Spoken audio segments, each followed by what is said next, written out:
What's up, guys? Luke back again with another Gaming Week in Review podcast, where we talk about the things that have interested us in the world of video games each and every week. But with that being said, let's get right into it.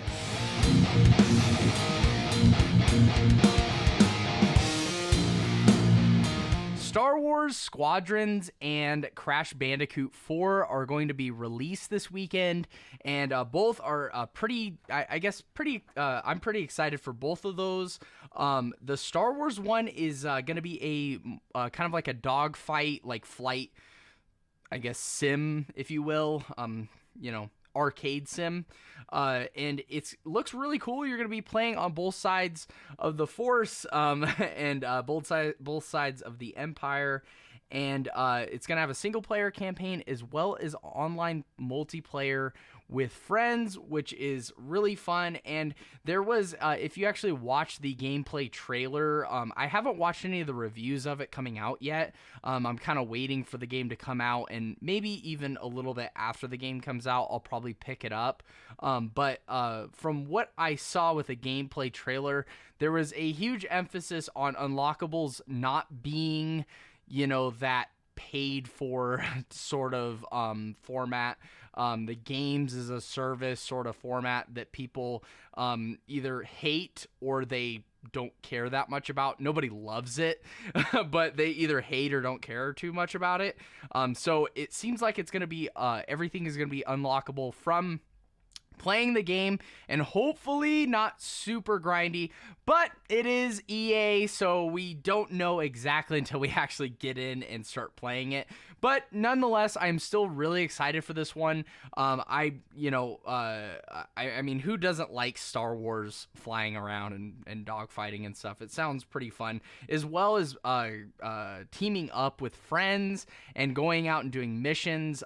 They were saying in the gameplay trailer that there was going to be like 4 levels of missions that you kind of have to proceed through with your buddies, and everyone sort of has a strategy and a place to go, and it's kind of a you have the ability to choose if you're going to attack or if you're going to fall back and defend, and looks really interesting. Crash Bandicoot 4 is going to be out this weekend as well, and that one looks really good. If you're a Crash Bandicoot fan, like an original Crash Bandicoot fan, maybe like the Insane Trilogy, maybe you have been kind of excited about a Crash Bandicoot coming back, this one is really true to the roots of Crash Bandicoot. So not a whole lot of the newer Crash Bandicoot games when Activision took a hold of the IP and started making games. It is truly Crash Bandicoot 4. So this is taking place after Crash Bandicoot 3, so it's almost like an extension of what Naughty Dog has prepared, and from what I have been seeing, this game looks really, really good. They're progressing the game forward, obviously has the newer visuals and things like that for 2020 instead of 1999, but it's other than that, it's very much so just taking that third game and then it just bringing it forward, adding new mechanics, but not tweaking and changing too much. It's still that very frantic side-scrolling, 2.5D sort of perspective, and it looks very challenging. It looks very muscle memory and like memorization based. There's some power-ups that you pick up. There's different skins that you can get. You can play as different characters. Looks like there's a lot of content, and I'm not 100% sure on the retail price of this game. I think, though, I'm pretty sure I heard that it's going to be about $40. So let me know in the comments if I'm wrong, but I'm pretty sure they said there was going to be about $40 for this new game. So I think for that cost, I think that's a fantastic deal for the new Crash Bandicoot game. Retro Fighters, the same company that made the N64 wired controller that a lot of people on the internet really, really love.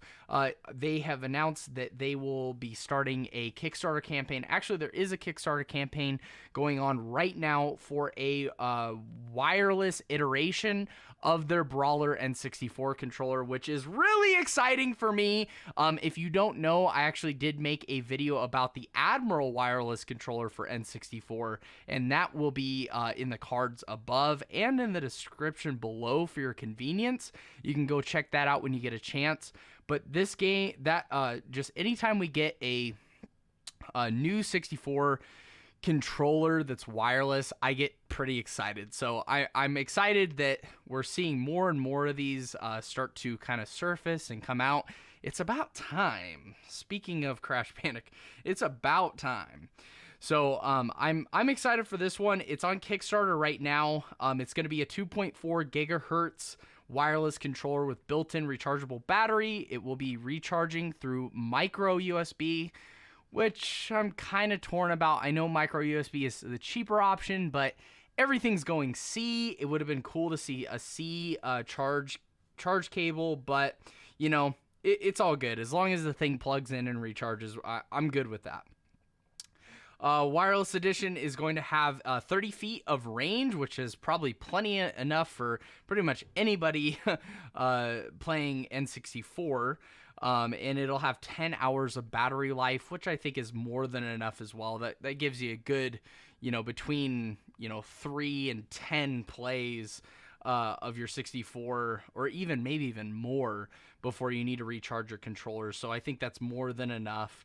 Rumble and transfer packs are not going to be compatible. So the actual dongle itself is a lot like the Admiral controller, where the memory card goes into the dongle itself and plugs into the console. So obviously a Rumble pack wouldn't make sense there. And it's a bummer, but neither will a transfer pack. So you can't play your original Pokemon games in Pokemon Stadium with the wireless controller, which is a real bummer, and it was the same deal with the Admiral controller. So I would love to see that fixed, maybe in future revisions, maybe a firmware update, something like that, or future wireless controllers. So if you're here and you're watching this and you're planning on making a wireless N64 controller, maybe think about that. Add in transfer pack support if you can. That would be amazing. We also are going to be getting 4 different colors of jungle green, which is the transparent green, watermelon, which is the transparent, like red, sort of light reddish, glacier, which is another transparent blue, and then, of course, the classic gray, with the option of possibly getting a 5th color that will be able to be decided by the Kickstarter backers if they reach 200K. Currently, at the time of this recording, they're at about 81,000, and they just started it. They have a good 3 weeks to go, so I'm putting my money on they're gonna get that 200K, because even when I was scrolling through it, I was like, and I need to start this podcast, but I might actually become a backer. So look for me probably reviewing this controller in the foreseeable future as well. I think it'd be great for the YouTube channel as well to just have all the new wireless controllers for N64 just reviewed on the channel or showcased. So super excited for that. MSRP is going to be $40, and you can actually get a discount on them if you go over to Kickstarter. We'll have a link in the description. If you decide to back them now for as low as $29, you will get one Retro Fighter wireless controller with that. And then you can go up to, as you obviously add more to your pledge, you get more goodies, more controllers, more of a discount, yada, yada, yada. So pretty good deal. At $29, you get a wireless controller that is kind of tested and true, and a lot of the retro gaming community really likes the Retro Fighters controllers. So that's cool. You get a little discount, and you get to back up an awesome cause that needed to happen like 10 years ago. Yeah. Smash Ultimate gets a new DLC character, and it is Minecraft Steve as well as Alex. Kind of from what it looks like, from what I saw in the trailer, it looks like Steve is going to be able to switch into Alex mid-game, possibly, almost kind of like a Zelda Sheik sort of thing. I'm not the biggest Smash guru, Smash player. I play the game very, very casually. Really, the only time I play the game is when I'm with friends. So, and, you know, doing everything that I do, I don't have a ton of friends. So, we haven't had the ability to, I haven't had the ability to sit down and play the game very much as of late. But it looks like there may be sort of a, you know, a Zelda Sheik sort of thing where you can switch into Alex. You can swap into Alex mid-game somehow. I'm not sure exactly how they're going to do that. As well as they showed off a Minecraft-themed level and possibly levels. I'm not 100% sure if there's going to be multiple levels. Probably just one. But the way that the trailer showed the environments off, it almost seems like they could have made like 3 or 4 levels that are Minecraft themed, which would be kind of fun. I think you could do a lot with the Minecraft franchise and, you know, just kind of like just riffing off of what Minecraft's all about. And I think it's about time that Minecraft got some sort of love in Smash, because it's, gosh, the highest selling game like ever aside from Tetris. And it's still supported today. I mean, how long has that game been out? Like, let me know in the comment section down below. When did that game come out? It's been a long time since that thing released. So it's good to see Minecraft getting some support. I'm not the biggest Smash or Minecraft fan, but I know that I know that you guys are. So I'm excited for you, and I'm excited that, you know, Minecraft's getting some love. Doom Eternal is now available on Game Pass, guys. So if you have a Game Pass subscription, as you know from the podcast last week, Bethesda was purchased by Xbox for $7.5 billion, which means that all their IPs are coming to Game Pass. Woo! And if you're so this weekend, actually today, the time of this recording, October 1st, we will be able to access and play a relatively new game. I think it's been about 6 months, maybe even less, since Doom Eternal release. So relatively new game. We're able to go in and play it, and from what I've heard, Doom Eternal is sick. So super excited for that. Gonna be amazing. And then as far as the other games, I did search through Game Pass to see if there was any other games from Bethesda today, and I think they just were putting an emphasis on Doom Eternal. It is a big deal. So I'm not worried about it. You shouldn't be either. I'm sure we're gonna see more and more of these games trickle in as time goes on. So yeah, super excited for that. As well as EA Play, I don't think I talked about this last week. EA Play is merging with Xbox. I did talk about that, but November 10th, EA Play is going to bring all of their games over, or a vast majority of their games over to Game Pass. It won't cost you any extra. So if you are not a Game Pass member yet, go and become a Game Pass member. It is an insane value. You guys have heard it a million times from me and other YouTubers. It is probably the go-to service for gaming right now. It offers an insane value. I play it all the time, and it's just going to get better and better. The more people that subscribe to it, the more people that support it, the more Microsoft is going to sow into it, and we're going to see more and more games coming out and being on Game Pass maybe on day one or within a few months of the game releasing. So that's going to be really cool. Borderlands 3, talk about insane values. Borderlands 3 just announced some new details about next gen. They did say that they were going to have performance increases, and you know, kind of the theme of next gen is 4K 60. So obviously they're saying the same thing. Borderlands is going to be 4K 60. Woo! As well as 2 to 4 player split screen, which is odd, I guess. I don't know. Like, I feel like a lot of games have moved away from split screen, and now we're kind of coming back to it with Borderlands. I think it's cool. It's better than not having split screen or the option to do split screen, but I don't think they've ever done 3 to 4 player split screen. Like, that's got to be something new, that they would have 3 to 4 players on the same screen playing Borderlands. Like, let me know in the comments, did they do that with 2 or 1? I always remember it being 2-player split screen. I don't remember it being 3 or 4. So they're really pushing the limits.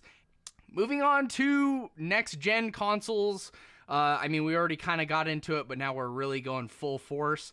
Marvel's Spider-Man is getting a remaster for PS5, and they did release some details on that, including ray tracing is going to be implemented in the new game, which is awesome. And they reimagined the character of Spider-Man in the game, and from what I could see, he looked kind of like a mesh between Tom Holland and Andrew Garfield.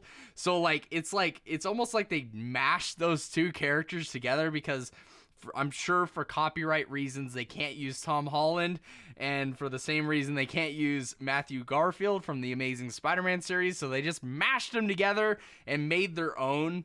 And, you know, being a guy that still needs to play the the old Spider-Man game, I mean, I guess you could call it old, the less recent Spider-Man game, because we got Miles Morales coming out soon. You know, it's not a big deal for me. I don't know if you guys care. I mean, was Spider-Man's story or like the character design really a big deal? I would imagine not, but let me know in the comments. They're also going to be implementing a performance mode that is going to be shooting for 60 FPS, so just butter smooth frame rates, or not butter smooth, that'd be 120, but pretty darn smooth frame rates as Spider-Man is swinging through the city, which is pretty impressive for an open world game like that, even if it is current gen. For it to be playing in 60 FPS steady with all the stuff that's going on in that game, that's pretty impressive.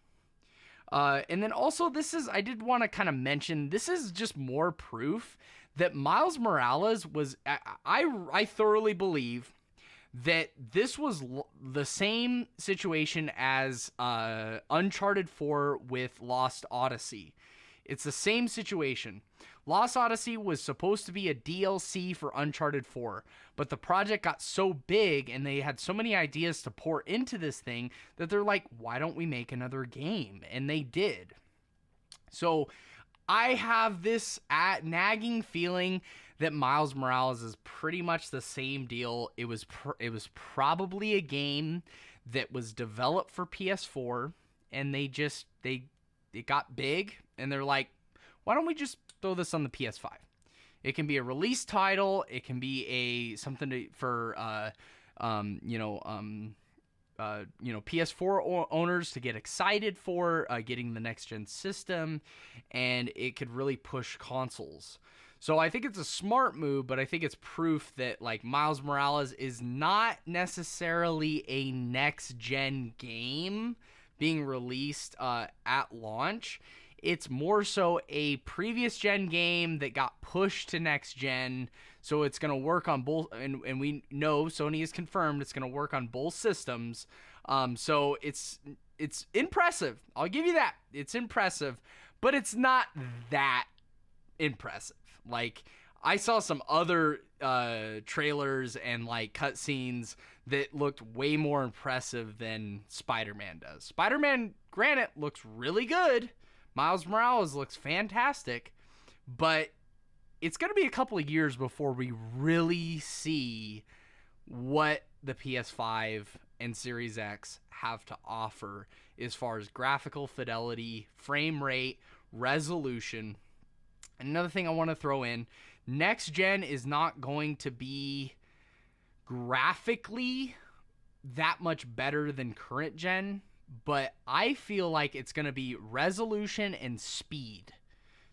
Hitting that 60 FPS consistently, not having to drop down to 30, and 4K gaming. 4K 60 is the next generation of consoles. And then hopefully, for a lot of us that don't own 4K TVs yet, and don't really feel the need to upgrade, hopefully they go for 1440p or full HD at 120 FPS. That gets me more excited, to be honest, than the 4K visuals, especially when you're playing on a smaller monitor. It has diminishing returns. 4K looks great on a 65-inch. On a 27-inch, still looks good, but diminishing returns. It's not quite as wow as when it's on a bigger screen. So I want to see higher frame rates, butter smooth frame rates, so that I can play Fortnite better, so I can play Halo Infinite better when that comes out, so I can play other fighting or other shooting games and competitive games better online. That gets me more jacked than 4K does. And also I do stream, so when I'm streaming, I can't stream out 4K to people. Their internet wouldn't be able to handle it, especially if you're watching on your phone through Wi-Fi. So like I can't share that experience with my viewers, but I can share me playing a little bit better on Fortnite, not getting destroyed, so it's a little bit more entertaining. So I'm excited for 120 FPS. That's been a huge number for me in next gen, but I mean 4K 60 is still cool too. And finally, guys, we got Xbox has been sending out Series X's to YouTubers. Dude, where's mine? No, I'm just kidding. Like, of course I don't have one. I totally get it. But no, they've been sending out Xbox Series X's to YouTubers and media influencers to let them basically test out the system, see how it's working. And the overwhelming opinion has been it is fantastic. And I wrote down a couple of things. They're targeting, as I said earlier, 4K 60 on most of their backwards compatible titles.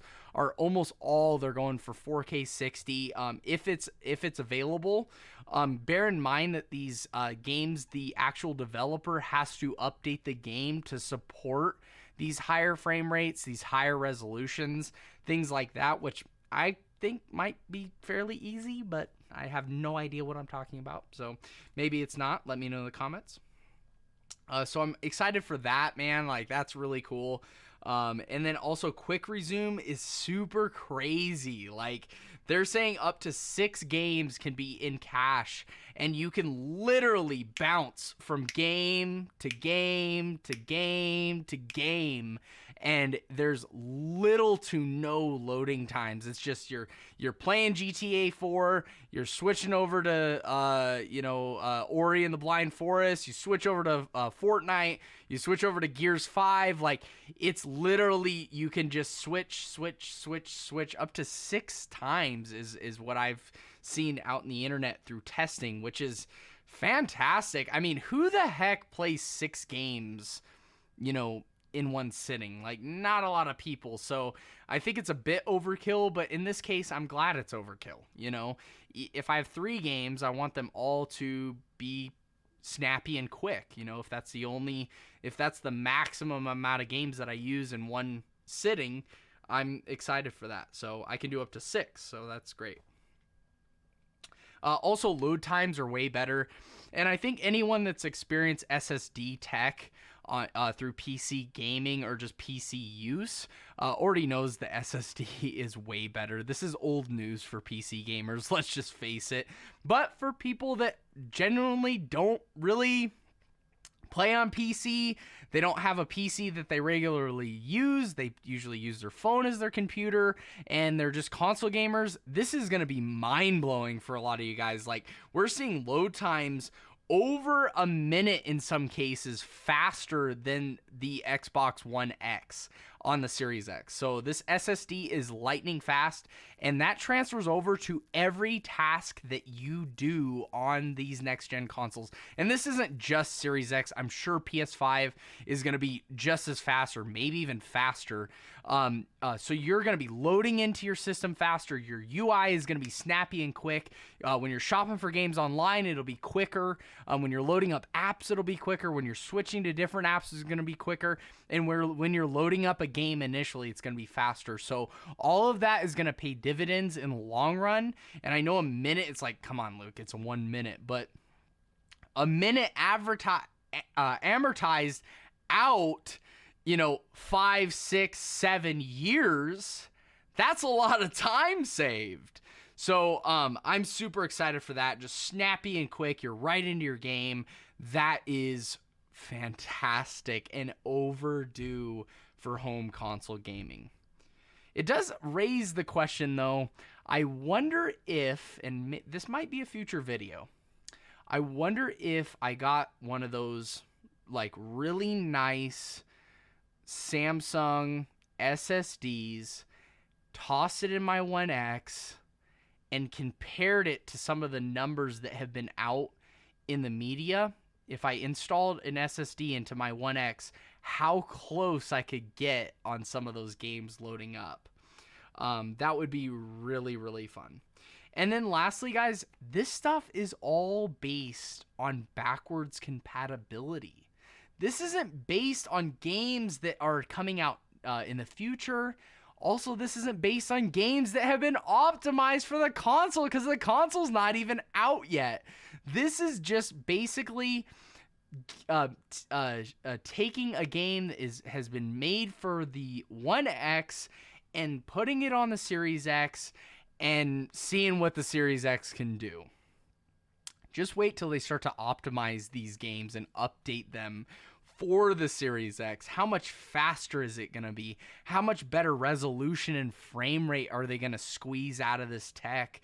It's just really the sky's the limit. And I'm stoked for next gen. I'm going to probably hold off, but I don't know. If Series X has another pre-order, I may or may not be, I'm not confirming nor denying, in front of Best Buy / GameStop / Walmart at 5 o'clock in the morning. I may or not be. Definitely not going to be online because there's too many bots on there. I'm tired of the bots. But I may or may not be in front of a brick and mortar store to pick up this stupid thing so I can show it to you guys on YouTube because I think it would be really fun. / PS5 too. I mean, PS5 is still an option as well. So one of these consoles may be in my hands these holidays or not. And I'm, like I said last podcast, I'm okay with either way. And lastly, guys, so that's it for the podcast. Thank you guys so much for coming and joining me. We do have the comment of the week, as we do every single week. And this week, we get a comment from Awesome Lego Man, and he commented on last week's podcast. He says, I hate how expensive the PS5 and Xbox Series X are going to cost. A whopping $500 each. And I actually responded to this in the comment section where he made the comment. But I also wanted to, first of all, thank you, Awesome Lego Man, for your continued support, your multiple comments on my YouTube channel, and then even going as far as to complimenting me as saying that I have the content quality of a YouTube channel that has 100,000 subscribers. We're sitting pretty at 86 subscribers at the time of this recording. And whenever I hear that, I am so excited for the future, because if we're looking like a YouTube channel with that many subs, I have a feeling that if we keep looking that way and we keep working hard and plugging away at this thing, that in a couple of years we're gonna look back and be like, wow, we made it. So I'm really excited for that. Thank you so much for those kind words, because it keeps me driving. And then to answer your, or to kind of share my thoughts on your question, I agree. It sucks that they are $500 each, but when you think about the investment of a console, usually you're investing that $500 for 7 to 8 years of a game console's lifespan. That's a lot of games, and that's a lot of time to own the same console. So pending, of course, it doesn't break down or have issues, things like that. I think that $500 for 7 to 8 years of gaming isn't quite as bad as you would think. And with inflation being kind of accounted for, we've had systems coming out at $399 for a very long time. So it really makes sense that they would make that bump up to $499. But if that's too much, you can always invest in the Xbox Series S that is going to be a whopping $299. Yes, it doesn't have a disk drive, but if you're on a budget, I think that it'd be a really good option for someone that's just on a budget.